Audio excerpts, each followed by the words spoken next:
Assalamualaikum warahmatullahi wabarakatuh. Waalaikumsalam warahmatullahi wabarakatuh. Selamat siang bagi para siswa kelas 2 SMP Islam Miftal Ulum. Gimana kabarnya?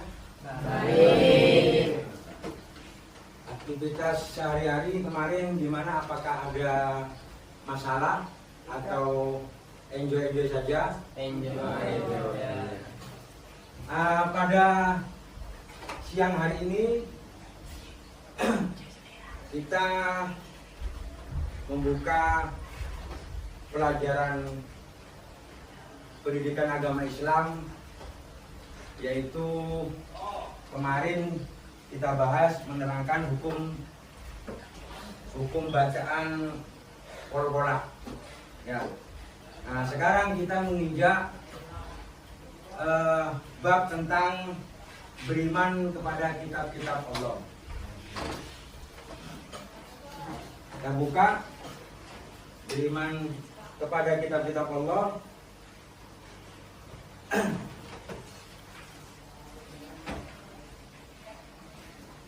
Nah, dalam Al-Quran, coba disimak ya.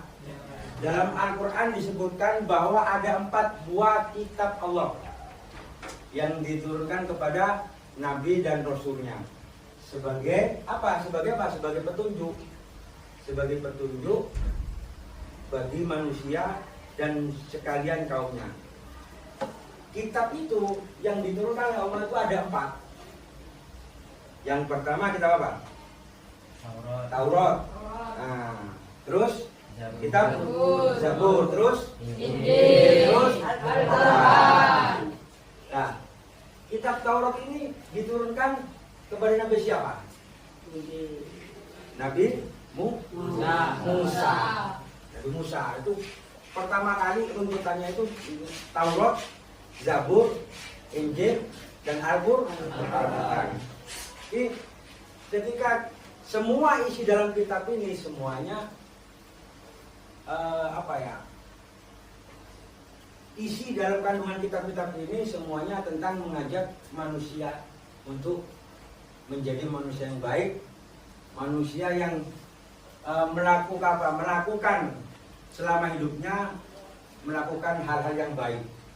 Nah, tentunya tidak ada perbedaan, semuanya mengesahkan Tuhan, cuma hanya saja tiap-tiap kitab ini bahasanya berbeda-beda, tapi tujuannya satu.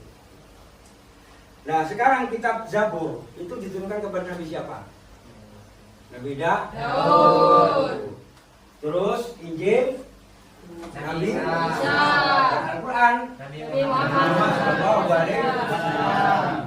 Nah, sekarang apa arti iman kepada Allah? Apa arti iman kepada kitab-kitab Allah? Arti iman kepada kitab-kitab Allah artinya meyakini, membenarkan terhadap kitab yang diturunkan oleh Allah.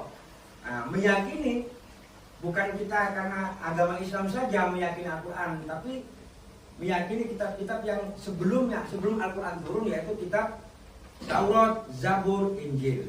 Nah, terus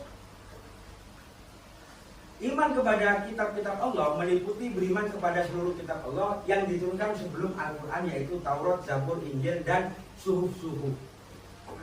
Adapun Nabi yang telah menerima wahyu berupa suhuf adalah sebagai berikut.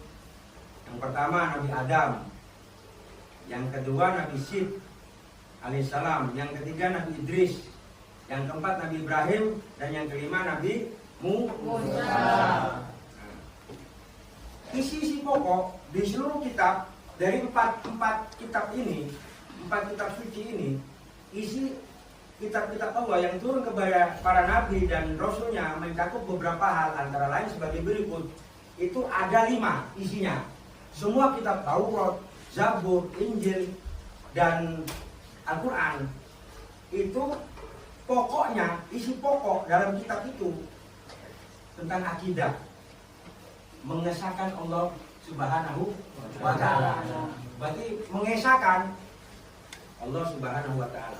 Ini yang pertama, isi pokoknya. Berarti semua kitab di Taurat ada mengesahkan Allah. Di Zabur ada, di Injil ada, di Al-Quran ada. Terus yang kedua, apa isi pokok dari sekian dari 4 kitab itu yang diturunkan oleh Allah Subhanahu wa taala? Yang kedua yaitu syariat, ketentuan dalam kehidupan berupa perintah dan larangan bagi seluruh umat manusia. Berarti mulai di zaman Nabi Musa ketika menerima wahyu dari Allah Taala ada perintah-perintah, ada larangan-larangan, itu semua ada semua. Terus nomor 3, akhlak, cara bersikap dan bertindak kepada Allah Subhanahu wa taala. Berarti yang pertama akidah, yang kedua syariat, yang ketiga akhlak, dan yang keempat janji pahala dan ancaman. Berarti katanya kalau dalam kitab Zabur, Taurat, Injil dan Al-Quran, setiap manusia ketika melakukan hal kebaikan masih ada ganjarannya, ada pahalanya. Dan sebaliknya jika setiap manusia melakukan larangan-larangan Allah, dapat sanksi dan ancaman oleh Allah Subhanahu wa taala. Yang terakhir yaitu kisah. Berarti di dalam Zabur mengisahkan, bahkan di Zabur itu mengisahkan Nabi Muhammad, walaupun Nabi Muhammad belum lahir pada saat Nabi Musa sudah ada. Terus mengisahkan Nabi-Nabi Adam, seluruh Nabi-Nabi itu tercantum.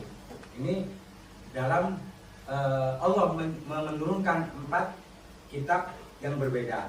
Tapi isinya yang paling pokok ada 5 pokok, yang mana 5 pokok itu semuanya tercantum dalam seluruh kitab yang sudah diturunkan oleh Allah Subhanahu wa taala.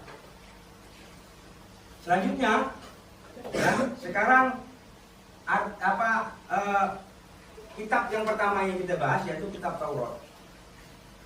Kitab Taurat ini diturunkan kepada Nabi Musa. Isi pokok kitab Taurat dikenal dengan 10 hukum. Ada 10 hukum dalam isi Taurat yang diterima oleh Nabi Musa.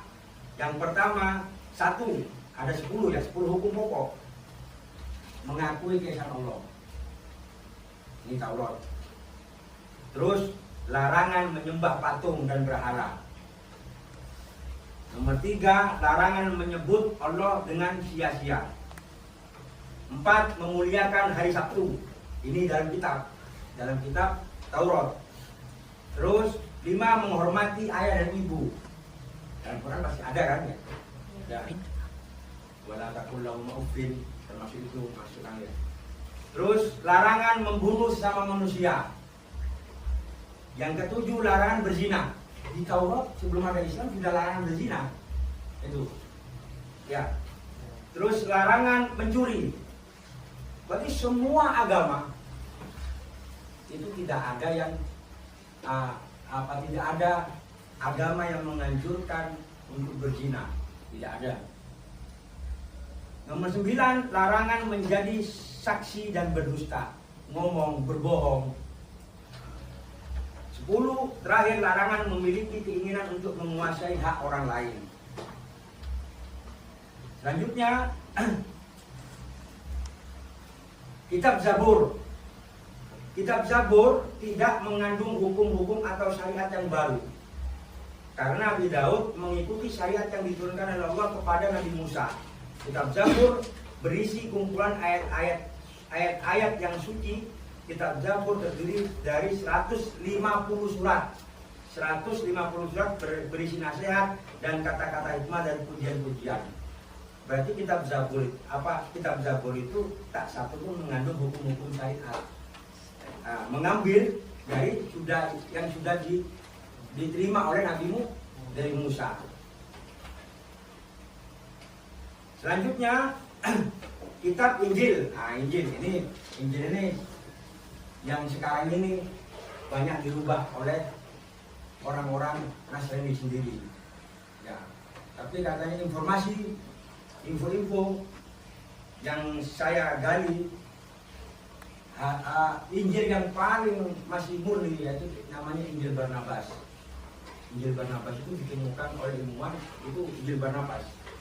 Sekarang ini yang dipakai oleh seluruh umat Nasrani di seluruh dunia itu bukan Injil Barnabas, Injil yang sudah perjanjian baru.